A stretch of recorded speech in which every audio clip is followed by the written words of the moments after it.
বাংলাদেশ বিনিয়োগ সম্মেলনে অংশ নেওয়া বিদেশি বিনিয়োগকারীদের একটি দল চট্টগ্রামের আনোয়ারা ও মিরসরাই অর্থনৈতিক অঞ্চল পরিদর্শন করেছেন। এ সময় 40টি দেশের 64 জন বিনিয়োগকারী জানান, বাংলাদেশে বিনিয়োগের পরিবেশ তৈরি হয়েছে।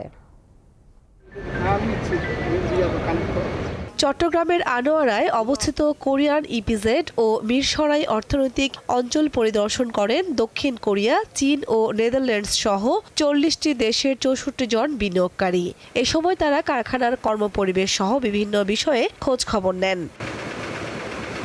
বিনিয়োগে আগ্রহী করতে নানা সুযোগ সুবিধা সম্পর্কে তাদের অবহিত করা হয়। প্র্যাকটিক্যালি বাংলাদেশে বিনিয়োগের কি অবস্থা সেটা বিনিয়োগ বোর্ড বিডা তারা চাচ্ছে যে বাংলাদেশে অবস্থিত অন্যান্য ইপিজেডগুলি কোনটা কি অবস্থায় আছে সেটা সরজমিনে তাদেরকে দেখানো। এই মুহূর্তে সবকিছু বিবেচনা করেই তো বিনিয়োগকারীরা বিনিয়োগ করবে।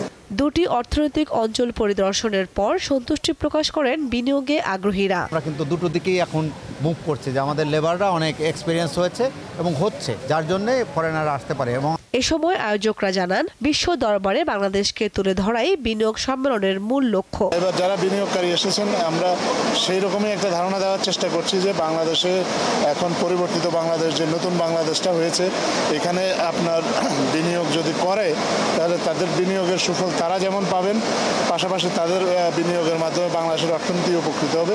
তারা জানান, এমন আয়োজন সারা বিশ্বের মনোযোগ আকর্ষণে গুরুত্বপূর্ণ ভূমিকা রাখবে। দীপ্ত বার্তা কক্ষ।